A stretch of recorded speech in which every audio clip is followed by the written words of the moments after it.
Buenos días. De antemano quiero agradecerles al grupo organizador y a ustedes por invitarme. Yo no soy pediatra, soy alergóloga, pero es una realidad que la alergología y la pediatría siempre han ido de la mano, a tal punto que nosotros en este momento, en el último estudio que hicimos y en general, estamos hablando que el 60 al 70% de la población en alergología es menor de 18 años. Realmente la gran mayoría de los pacientes que nosotros vemos y que vemos de manera continua son niños y vienen remitidos casi siempre de la especialidad de ustedes, casi siempre vienen y es para nosotros muy interesante que la gran mayoría de ellos pues vienen porque ustedes tienen un interés y porque ustedes conocen todo lo que nosotros hacemos, así que pues en parte también por eso queríamos venir a esta charla. No es una mentira que hay un incremento importante en las patologías respiratorias y no respiratorias asociadas a las alergias y que la interacción desde la pediatría, la neumología pediátrica y la alergología cada vez es más importante. Por eso pues ustedes ven, por ejemplo, que nosotros somos el primer Frankenstein grandote, digamos, en Bogotá y en Colombia, en donde la alergología trabaja de manera tan conjunta con neumología, pero en el mundo en general los alergólogos incluso hacen parte de los servicios de alergología, de neumología y de neumología pediátrica, y es porque en términos generales la asociación y el manejo que se debe dar de manera conjunta de estas patologías pues es muy importante. ¿Y por qué en pediatría? Porque nosotros insistimos tanto en que la alergología debe ser parte del manejo integral de las enfermedades respiratorias en los niños, es porque es una realidad que está demostrada en diferentes escenarios, que antes de los 7, algunos dicen que de los 9 años, la posibilidad de inmunomodulación, la posibilidad de brindar herramientas y estrategias incluso curativas, no solamente terapéuticas, sino curativas en los niños es bastante alta. Por eso, entre más temprano nosotros identifiquemos y demos manejo a nuestros pacientes, pues vamos a tener mayor posibilidades y vamos a tener realmente un mejor abordaje para nuestros pacientes. Me voy a meter inmediatamente en el tema de las pruebas porque como ustedes se van a dar cuenta, el conocimiento de las pruebas de alergia es bastante amplio, pero asimismo la difusión que ellos tienen y que nosotros mismos los alergólogos nos hemos encargado de dar pues es muy poco. ¿Cuándo pedir las pruebas? Y esto es una pregunta que uno todo el tiempo se hace, que incluso nosotros como alergólogos nos hacemos mucho, porque decimos cuándo es el momento ideal para pedirlas, a qué pacientes se las debemos pedir, cómo se hacen, y eso es lo que trataré de hablarles durante estos 30 minutos. ¿Cuándo pedir las pruebas? En términos generales la respuesta es cuando ustedes quieran. Cuando ustedes consideren que la patología que ustedes están tratando o que el paciente que ustedes tienen al frente puede tener un componente alérgico y se puede beneficiar del diagnóstico, los pueden pedir. Hay un punto de corte, si ustedes ven, en general en las publicaciones del mundo hablan de 3 años. Nosotros en la Fundación Neumológica hacemos las pruebas desde los 3 años, sin embargo yo sé que, y ustedes seguro que lo viven todo el tiempo, en otros lugares en Bogotá y en el país no lo hacen sino hasta después de los 5 e incluso de los 7 años. Pero esto no es por otro motivo que por la dificultad de la técnica.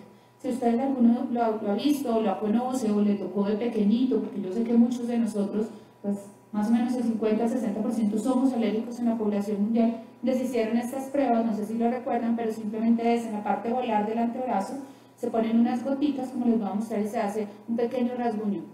No es chuzo, no es inyección, no le sale sangre, pero sí necesita la cooperación del paciente. Por eso nosotros hablamos de una edad más o menos de 3 años, pero como ustedes van a ver y como los que trabajan aquí en la fundación o los que han rotado con nosotros en alergología, ven que incluso se las hacemos a niños mucho más pequeñitos, 2 años o 2 años y medio, siempre y cuando ellos nos logren colaborar. Antes de esto no es que no se puedan hacer las pruebas, lo que pasa es que ideal va a ser más difícil y los extractos que vamos a tener que usar van a ser más selectos y de pronto no les vamos a poder reportar los 25 o 30 que normalmente les reportamos. ¿Cuáles son los alérgenos? Y aquí es bien importante. Por la reglamentación en Colombia nosotros tenemos las pruebas de alergia, las pruebas cutáneas están incluidas dentro del POS. Ustedes las pueden pedir. Tienen su CUPS, están incluidas, las puede pedir pediatría, las puede pedir alergología, las puede pedir medicina interna, otorrino. No hay necesidad de que los pacientes lleguen, en el caso por ejemplo de nuestra alergología, para que sean pedidas. Están dentro del POS y no tienen ningún problema. Pero la única dificultad que nosotros hemos visto y que recurrentemente ocurre es que las pruebas tienen un solo CUPS para diferentes tipos de pruebas de alergias. Entonces es bien importante que ustedes conozcan esto porque en la práctica una de las mayores dificultades que nosotros tenemos cuando las pruebas no vienen remitidas por neumología o por alergología es que ponen pruebas para aeros, alimentos, himenópteros, insectos y medicamentos. Y a nosotros nos llega el paciente, no conocemos la historia, ustedes saben que no siempre vienen con la mamá, a veces vienen con la abuelita, el tío, el primo, el vecino, la niñera, que no tienen ni idea para qué vienen las pruebas y las pruebas no se pueden realizar, porque si son para sustancias ambientales es digamos que es un protocolo o es un grupo de extractos, si es para alimentos es otro, si es para venenos de himenópteros es otro. Entonces es importante que cuando nosotros pedimos esas pruebas digamos en el sistema de salud colombiano, especifiquemos para qué es, o que pongan el diagnóstico. Con eso nosotros nos orientan para saber qué tipo de batería y qué es lo que ustedes necesitan probar. ¿Para qué nosotros les pedimos? Realmente la evidencia en asma y rinitis es toda. Cuando ustedes quieran pedirlas, por favor prueban para aeroalérgenos o neumoalérgenos, porque si no siempre vamos a tener esta dificultad. Y la asociación con dermatitis siempre ha sido la misma pregunta: ¿qué tan relevantes son las pruebas de alergia en dermatitis? Todas, pero ¿cuáles? Y como les voy a mostrar más adelante, en términos generales, tanto para asma y rinitis, yo sé que ustedes ya lo han hablado, la sensibilización alérgica es cercana al 70%, pero en dermatitis alcanza el 80% de sustancias ambientales. O sea que a menos que sea una dermatitis severa o que ustedes estén sospechando que hay un componente alimentario importante, no es necesario que ustedes pidan las dos baterías de alimentos, las de sustancias ambientales y las de alimentos. Primero porque usualmente estos niños son muy chiquitos, a nosotros nos queda muy difícil hacer las dos, y porque la real relevancia que va a tener, como les voy a mostrar más adelante, pues es muy poquito. Y el costo. Aquí viene una pregunta que siempre, digamos que nosotros ya la hemos discutido, ya la tenemos clara en la fundación, pero que en términos generales afuera es muy confusa, y es que yo les cuento que la batería, digamos, todo lo que nosotros probamos, los 25 alérgenos, la prueba como tal, la prueba epicutánea de alergia está más o menos entre los 180 o 200.000 pesos. Cada IgE específica que ustedes piden por FADIA o la piden, cuando ustedes ponen IgE específica para perro, gato, ácaros, cada una vale 125.000 pesos. Yo les puedo contar que no es anecdótico y que lo hemos registrado en la Fundación Neumológica. A mí me han llegado pacientes con 25 IgEs solicitadas a sus 3 años, cada una 125.000 pesos. Acuérdense lo que sale cada vez que uno abre el NIPRES, la vaca de la salud es sagrada. Y todo esto nosotros estamos desangrando el sistema. Entonces, siempre que ustedes vayan a pedir una prueba, piensen realmente qué tan relevante es pedirle pomelo, por ejemplo, a un paciente de 3 años. Y se los digo porque hace parte de la batería de uno de los aseguradores que yo atiendo, y ver pomelo o kiwi, a un niño de 2 años con asma, es súper frecuente. Entonces, recuerden siempre el costo. El costo de las pruebas de alergología en términos generales, las séricas, son supremamente altos en este país. Entonces, siempre usen como el raciocinio en los recursos, y si es un niño mayor de 3 años, pues hombre, pídanle unas pruebas cutáneas en donde nosotros podemos poner 25 o 30, tiene un mejor rendimiento diagnóstico, como les voy a pedir. Ustedes hacen una cobertura más importante que está dentro del post, tienen que hacer menos documentos y les va a brindar desde el punto de vista clínico una mejor evidencia.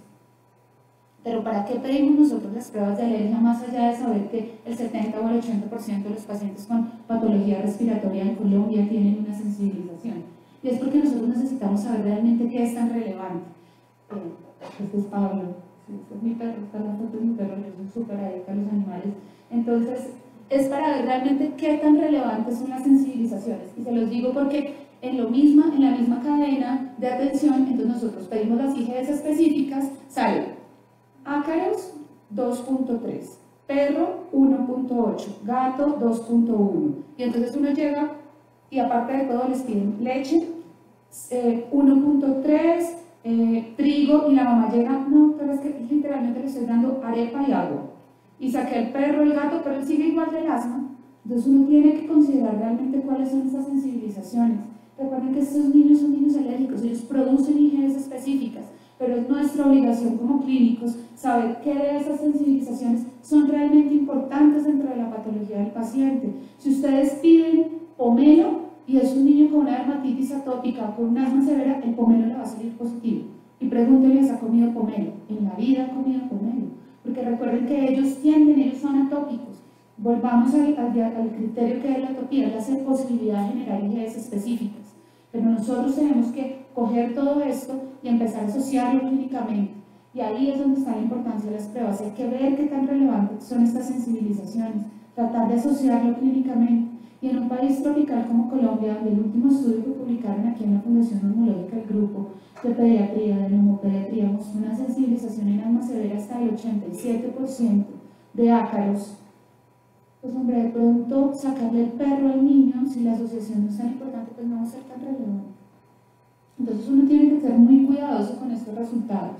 Siempre consideren el aspergillus. Recuerden que en asma severa o en asma de difícil control en niños, la sensibilización a aspergillus es relevante. Entonces a mí me llegan muchas veces polvo casero. Polvo casero, eso es lo mismo que nada, porque realmente nosotros no nos va a indicar nada. Ácaros, perro, gato y un montón de cosas, y nunca nadie le pidió el aspergillus. Entonces recuerden que el aspergillus es importante en el abordaje del asma. La IgE específica aspergillus le puede cambiar el pensamiento, el abordaje en un paciente con un asma severa y la sensibilización a hongos. Entonces en ese caso sí sería relevante que lo solicitaran. Y por supuesto los himenópteros. Les cuento que el último estudio que hizo la Universidad de Antioquia mostró que más o menos ellos en un grupo de 115 pacientes, más o menos el 25% de los pacientes que hacen anafilaxia en este país por picadura de himenópteros son menores de 18 años. Y les cuento que el último reporte de un evento fatal por alergias en este país fue un niño de 7 años que lo picó una avispa. Entonces, recuerden esto, la gente se muere de esto, los niños se pueden morir de esto y nosotros lo podemos diagnosticar y tratar en Colombia. Entonces, siempre interroguen, acuérdense que los niños asmáticos tienen un mayor riesgo de hacer un broncoespasmo severo por picadura de himenópteros y nosotros tenemos la posibilidad de diagnosticarlos con estas pruebas. Para que no necesitamos pruebas de alergias, por favor, ustedes saben que la principal causa de urticaria en niños no es la alergia. La alergia es menos del 1.5, menos del 2% de las urticarias en pediatría. La gran mayoría son posinfecciosas o de características como autoinmunes que ahora las están refiriendo. Entonces, ¿qué tan relevante es que llegue un niño con pruebas a todo, con restricción literalmente a todo? En urticaria, pues ninguna. Entonces ustedes van a ver que nosotros en general, los alergólogos en general, no pedimos pruebas de alergia para un episodio de urticaria aguda, que además está asociado a un cuadro gripal o en un niño asmático, porque pues no ninguna. O por favor, no lo pidan si el paciente está con antihistamínicos, probablemente no les va a salir positivo, entonces no las hacemos en este contexto. En dermatitis de contacto, las famosas dermatitis periorales. Recuerden que el mecanismo de las dermatitis periorales no es IgE mediado y que lo que nosotros probamos aquí son mecanismos IgE mediados. Los mecanismos de las dermatitis de contacto periorales suelen ser irritativos o suelen ser más celulares y por eso mismo es que se resuelven en el tiempo. Entonces nosotros por eso es que no les pedimos estas pruebas a estos niños. Vuelvo y les insisto, recuerden que esto es IgE mediado. Nosotros acá estamos viendo IgEs específicas a cada uno de estos y en el caso de la dermatitis pues no. Y la alergia a medicamentos en términos generales no sirve. Nosotros no hacemos pruebas cutáneas para alergia a medicamentos en pediatría, excepto casos estudiados de betalactámicos, porque la asociación y la posibilidad de que una reacción en pediatría por medicamentos sea IgE mediada es muy bajita. Entonces a nosotros nos llegan un niño y uno tratando de interrogarlo y llegan además con pruebas a perro, gato, tigre, no se les miento, unas cosas que me dicen, pero ¿será que ha visto un tigre en la vida? No, probablemente no. ¿Y por qué? Ah, no, porque es que se brotó con amoxicilina. ¿En serio? No es relevante y recuerden que el mecanismo usualmente en pediatría de esos rash por betalactámicos no es IgE mediado, entonces tampoco nos sirve en ese contexto. Y aquí viene la gran pregunta que nosotros hemos debatido con neumología, pero que ya estamos llegando al punto, y es, ¿les pido IgE específicas primero en sangre o les pido de una vez las pruebas? Y eso creo que ya se los estaba contando y son dos escenarios. Primero, en el 99.99% de nuestro país, excepto en la Fundación Santa Fe de Bogotá y en la Universidad de Antioquia, el mecanismo por el cual nosotros medimos IgEs en Colombia se llama un ELISA sandwich. La sensibilidad y la especificidad de estas pruebas en ELISA sandwich, como nosotros lo hacemos en CAFAL, en la Fundación Cardioinfantil, en Compensar, en el Hospital Militar, es inferior del 50% para las dos. Sensibilidad y especificidad. Entonces, por favor, si ustedes van a considerar eso, pidan tratando de hacer un análisis pretest relevante.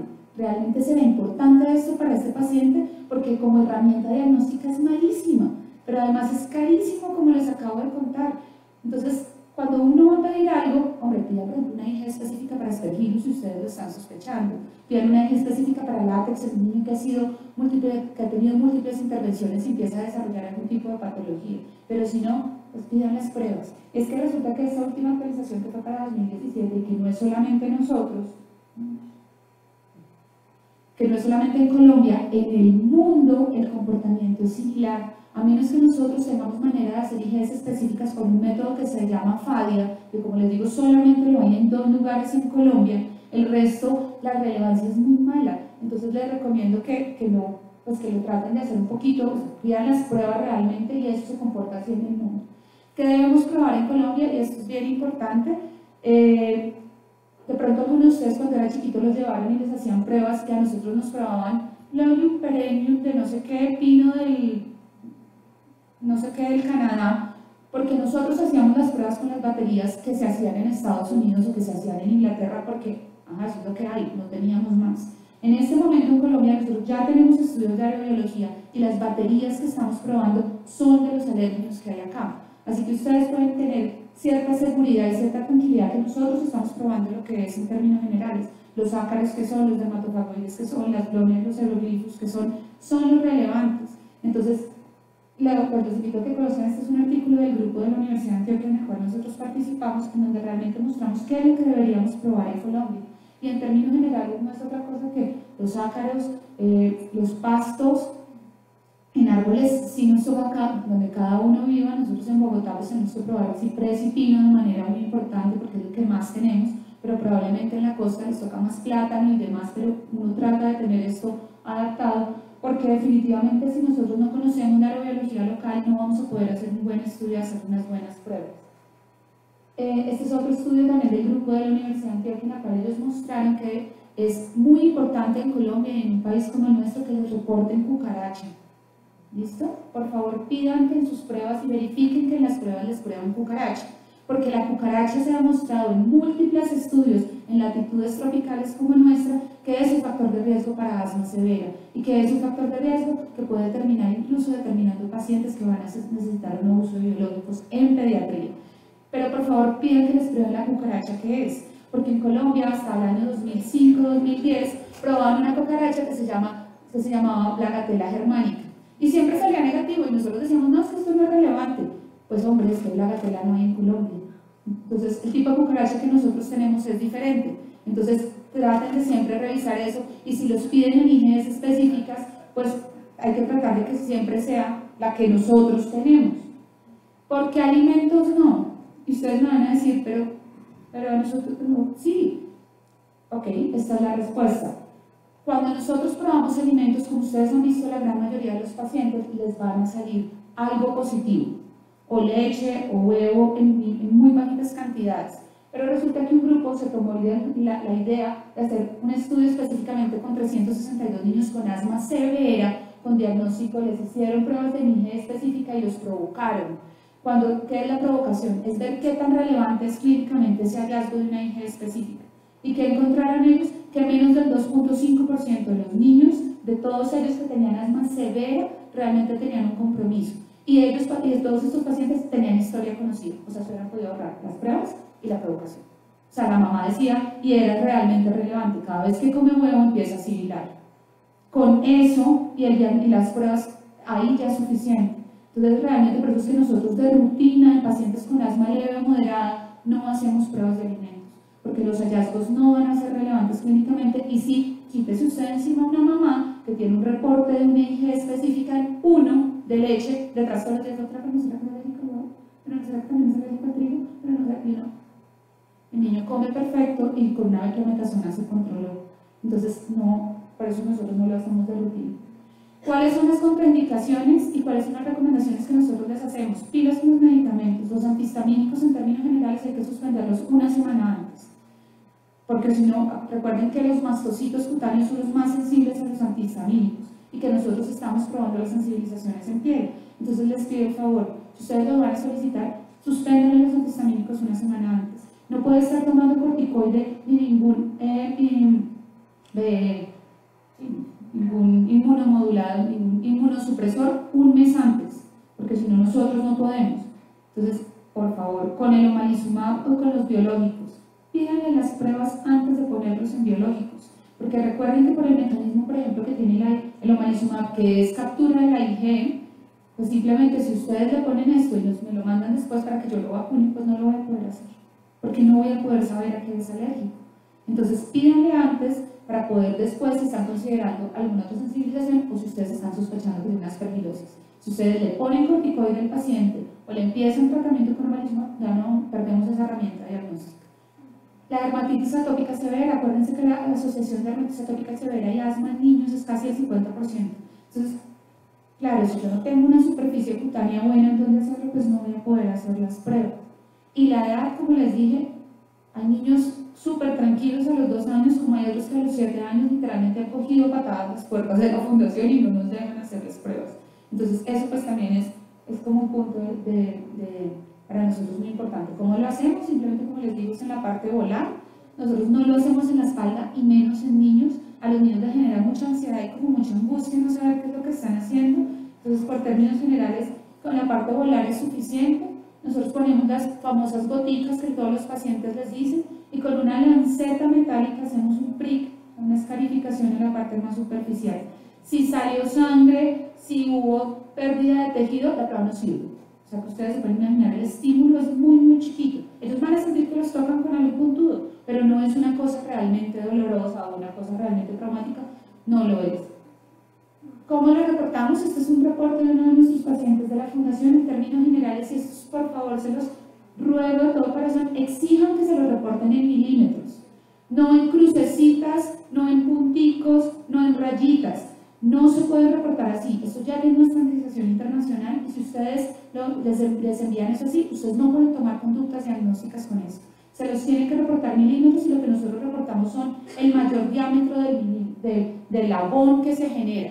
Entonces siempre, aquí estos son digamos la batería que nosotros tenemos, estos son los ácaros, que es lo más frecuente, por favor pidan que se los reporten así. Porque si no, la prueba no sirve. Es como si ustedes les están reportando una glicemia en litros. Ustedes no deben tomar conductas con eso porque no está acogido a las reglas en general. Y siempre, por favor, consideren positivo por encima de 3 milímetros. Cualquier sensibilización menor a 3 milímetros no es relevante. Pidan que siempre les reporten la histamina. Acuérdense que la histamina es el control positivo de la prueba. Si a ustedes no les dicen que la histamina es positiva, no le crean a esa prueba. Porque puede que el niño haya tomado loratadina, puede que esté tomando prednisolona. Entonces siempre miren que el reporte de la histamina esté.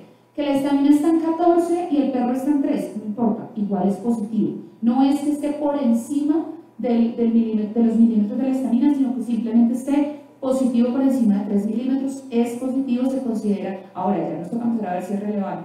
Porque yo sé que esa es una de las grandes dificultades que nosotros tenemos acá, es que lo reportan en rayitas, cuadritos, punticos, eso no se puede, o no les reportan la histamina o no les reportan nada. Entonces, y el control negativo que esté en el 0. Recuerden que estos niños, por las mismas características de su piel, pueden tener dermografismo positivo. Y a mí me han llegado pacientes con las 20 cosas anteriores positivas y el control negativo en 7 milímetros. Lo que tiene el niño es un dermografismo. Claro, donde lo tocan, él genera ronchito. Y por eso, pues estas pruebas siempre revisen el control de la histamina y el control negativo para que ustedes digan, ok, y ahora sí me voy y me fijo en lo demás y realmente son relevantes. ¿Cada cuánto se deben repetir? Y esto siempre es la pregunta, si yo se la hice a los 3 años, ¿cuándo le vuelvo a pedir las pruebas? Eso realmente hay una discusión muy importante. Este es un artículo de 2017 que a nosotros nos cambió un poquito como lo que se debe hacer, porque cogieron a los mismos niños de la corte de Tucson, que ustedes la conocen, este es un seguimiento de la corte de Tucson, que arrancó en 1986 y les empezaron a hacer pruebas repetitivamente a los que se pudieron hacer el seguimiento. Y ellos que encontraron en términos generales que las sensibilizaciones son muy importantes en la adolescencia. Así que si ustedes tienen unas pruebas viejitas en un paciente, así sean negativas, pero el niño es adolescente y vuelve a tener síntomas, o ustedes lo sospechan, pídanselo, porque miren, cuando ya son adultos, son los momentos más importantes. Entonces, si es relevante, si ustedes siguen con la sospecha clínica, o si ustedes creen que hubo nuevas sensibilizaciones, acuérdense que no se puede volver alérgico a cualquier cosa en cualquier momento. Yo solamente les cuento así por cuestión de anécdota. Yo tomé antibiótico, tomé un beta-lactámico seguido por una infección más de 2 meses, y cuando me lo pusieron en la cirugía hice un choque anafiláctico. Sí, casi la relación de palo además. Pero obviamente, acuérdense que no se puede volver alérgica a cualquier cosa, y más en un país tropical. Entonces, cuando ustedes lo consideren, pues siempre me pueden pedir. Las conclusiones, las pruebas son seguras, tienen una especificidad y una sensibilidad muy importante, les ayudan a fenotipicar a sus pacientes, pídanlas de manera segura, tranquilos, que son buenas, bonitas, baratas, y la mayoría de nosotros pues estamos dispuestos a ayudarles en lo que ustedes necesiten en las baterías. Les genera alternativas terapéuticas. Acuérdense que la inmunoterapia es una opción, acuérdense que los biológicos en asma son una opción, acuérdense que no solamente se diagnostica la alergia por IgE total, y menos en pediatría. Entonces las pruebas son muy interesantes y que pueden ustedes considerar según las características que hablamos, se las van a pedir en piel o en sangre. Muchísimas gracias.